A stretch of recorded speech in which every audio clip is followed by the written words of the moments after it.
It is a reality show empire built on a middle Georgia 8-year-old. I like scaring them up because I like to get dirty like pigs. Alana Thompson, also known as Honeyboo Boo. This is what I show to the judges. America first met Alana last year on the Learning Channel's Toddlers and Tiaras. She became such a standout, the network gave the young pageant queen and her family a spin-off.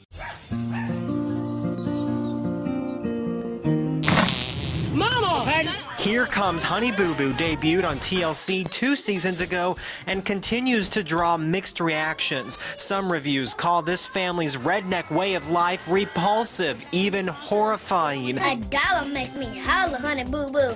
Others cannot stop watching and praise Alana for her outward support of her gay uncle Poodle. Ain't nothing wrong with being a little gay. Everybody's a little gay. But what the show does not emphasize is where the family lives and who lives there with them.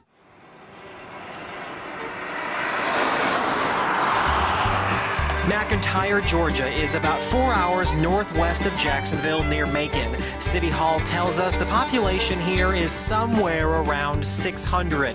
It is a mining community where rusted wagon wheels and abandoned buildings add charm, and no one seems to really mind if the weeds get too high.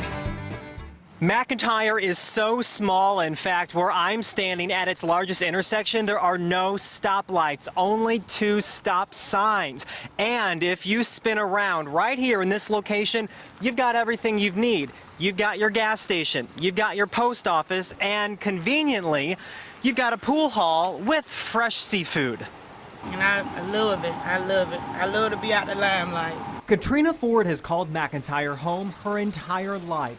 32 years. She loves not having to worry about traffic or having to wait in line at the Main Street Market, but she refuses to give Here Comes Honeyboo Boo more than a passing glance. It makes everybody here look like we're just intellectually challenged. Ford thinks the family is exaggerating who they are and worries what the rest of the country will think. That's not the way that everyone here is.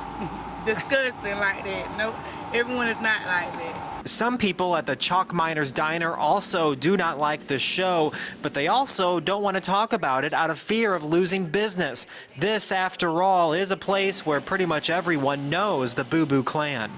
That's pretty real.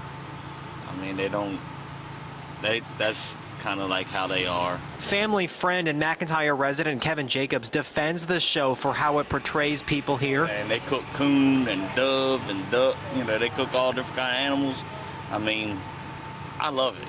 He says the shenanigans you see on TV are about as real as it gets for a town where even the gas pumps are frozen in time. That's pretty real.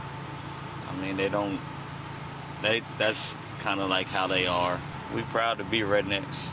And perhaps one of the most redneck moments on the show so far was Mama June's camouflage wedding dress. Gigi Formals in nearby Dublin, Georgia, is where she got fitted for the big day. The shop was even on the show. I tried to compose myself and, act like I was all calm and cool, and then I get off the phone and I'm like, we're gonna be on national television, and I'm crying. The mother-daughter co-owners say, redneck or not, they connect with Honeyboo Boo's family. The thing I think a lot of people don't know about them is they do a lot of charity work. And I mean charity work locally and on the national level. Not to mention, the show has led to exposure and interest from all over the world. Like our Facebook, we've gotten hit up from people in Dublin, Ireland, and from other European countries. And that seems to be the case in McIntyre as well. From the pool in her front yard, Sharon Brown is seeing more tourists come through than ever. Driving around and stop and ask for directions, where do they live, or whatever. Like, it's so complicated. There's like 2 streets here. Brown grew up here and actually lives right down the street from Honeyboo Boo. Her opinion is, you don't have to like the show, but she does say it's hard to ignore how it's put this tiny town on the map. And that might just be a first. Hey, who heard of it before then? In McIntyre, Georgia, Jacob Long, First Coast News, NBC 12, ABC 25.